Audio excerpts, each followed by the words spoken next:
maybe, yeah, and then I'll kind of loop you into this, David, but from a perspective, from the music perspective of this emphasizing not on so much conveying textual information, literary information, but focusing on emotion, I think.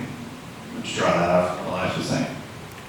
Yeah, certainly. There's the idea that we started with music pretty early on, and we're cutting picture to what was essentially a one-act chamber opera for two singers. And in between what we just saw tonight and those early stages, there existed many different forms that the film took. I mean, there's one edit that's like a 75-minute Viennese action dance sequence that's only chamber music and no electronics, no special effects. And just that evolution from stage to screen and vice versa is, I think, part of the intrigue I had when I was originally brought into the project. And you know, I had a lot of trust in David's instincts visually, and Elias, as a director, just understood the primal direction and scope of something that was non-linguistic, something that had to be conveyed musically. And that was something that I did grapple with a lot, and I don't know about all of you, but I experienced I would say psychosis during the pandemic, which was when this kind of all came to a close. In that isolation, I think it radically shifted, and we were still able to retain the chamber music aspect, I believe, but it weaves in between electronic and chamber music in a way that I personally really find fascinating. That weaving between electronic and chamber music, I think, dovetails pretty well with your work in terms of the weaving of digital and analog imagery throughout, to the point that Elias, when we've been talking, saying you can't split the two at all from each other. Feel free, as somebody who's very musically inclined as well, to talk about the previous aspect of the question, but... Yeah, I think it's interesting with the digital and the analog, even going back to the first film Elias and I made together, Dim of Celestial Birds, which was another short made now more than a decade ago. I don't remember the exact date. But there was in that also weaving of analog imagery and digital imagery and an attempt to kind of blur the line a little bit to, you know, hopefully have the audience kind of wonder exactly what they're looking at. And in Blastema and Polia, there's the use of fractal imagery, which I've always been super interested in because it does kind of blur the lines often. Even if you have a digital kind of creation by using fractals, which are, you know, just equations that nature uses to compose form, you can create these structures that look very natural and enter this almost kind of strange hyper-real realm. You know, it's not, it's digital, but it's informed by something natural. And I think that with this film, it's really fascinating because there's just so many different visual techniques that were layered up over time, and so you end up with many different, you know, attempts to invoke certain philosophical ideas, but it doesn't, in our mind, I think, really matter exactly how it's done as long as it produces the effect. And then, you know, we really end up kind of collaging all these elements together to form the final piece. And yeah, I think it's most interesting in relation to these themes when you don't really, you forget the duality point between things like the natural and the unnatural, or the analog and digital. It kind of relates a bit, perhaps, with some of the themes that we were talking about early on of the division of this divine kind of unity, and, you know, just suddenly moving into a binary universe and having to resolve that at the end. So that concatenation of digital and analog, or electronic and orchestral, you could use the word perverse almost, you know, kind of perversion of nature, or the digital, and that, and if you flip it on its side, and perverse, I know Elias would, and I don't know, the rest of you wouldn't view as a dirty word, that, you know, the grotesque or perversion as something that's fascinated artists for a very long time. And, you know, maybe it's the only thing that should be fascinating artists, some would say.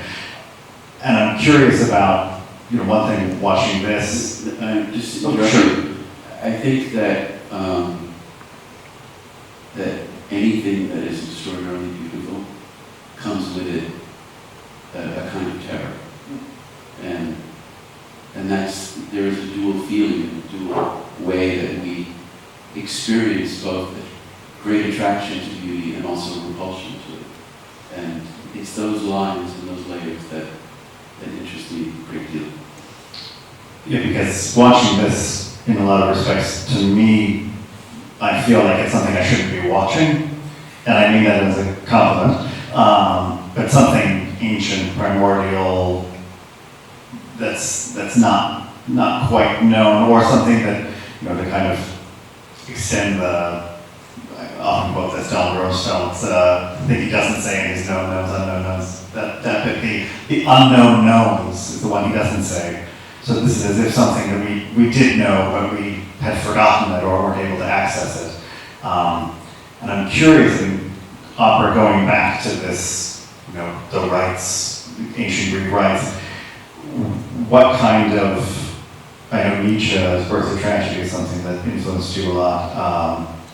If you could just speak a little bit more about the kind of gesture toward this ancient ritual mythology that maybe opera composers have forgotten, yet they could be tapping into that a lot more than the 19th century suggested, except, you know, Wagner would be an obvious exception.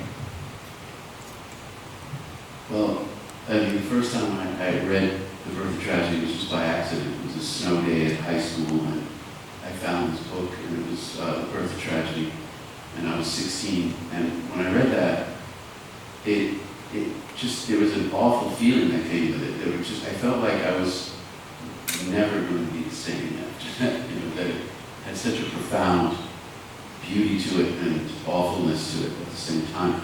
And the preface to that is dedicated to, you know, Richard Wagner, and so I discovered him a year later, going to the library and listening to his operas, and I found him quite terrifying because of you know, the nature of the music, the nature of the subject matters, and what Wagner was tapping into was a very deep kind of like Norse mythology, you know, and he's exploring these themes and resurrecting them into the 19th century, into his music. And, you know, the thing that interests me is going further back than the Norse mythologies, and going back to not only the ancient Greeks, but even before that, to the great Egyptian mysteries. And so what interests me is making the, you know, images back in that period were used only for ritual and sacred purposes. You know, and they were used in a way to evoke I mean, look at the Christian iconography, you know, from the Renaissance. I mean, it wasn't there to entertain you, it was there to put you into a state of awe. You know, when you look up at the Sistine Chapel, and it's not there to be photographed and put on Instagram, it's there to just blow your fucking mind. And so, you know, we've lost that connection to the image as a sacred, you know, transformative, transmutative symbol and way of accessing the divine. And something that David and I talked about, and something that David was an absolute genius at, is that we were able to create a visual design to Polia Blastema that goes back, much further back than even cinema itself. I mean, you feel as though this film could have been found on an asteroid and could have been from a civilization or from the beginning of time itself. That could be, you know, a film that was an artifact that's billions of years old, you know. And I think that's a very beautiful, important aspect to it. David or Gavin, do you have any, I know it's a kind of large question, but maybe in the sense of how you blended imagery to assist that notion of tapping into something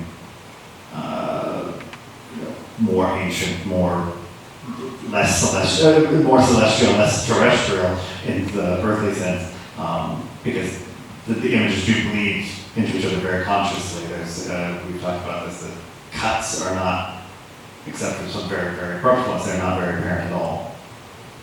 Yeah, I think that one thing I took into account when putting together some of the imagery for this piece is something both Elias and I learned from our friend Lee McCloskey, who's a visionary painter in Malibu, and he introduced us quite some time ago, where at some point, I mean, Lee has incredible symbolism woven into his work, but it all feels like it's just an endless kind of well of information, and it's hard. It doesn't feel illustrative. It feels like something kind of mystical.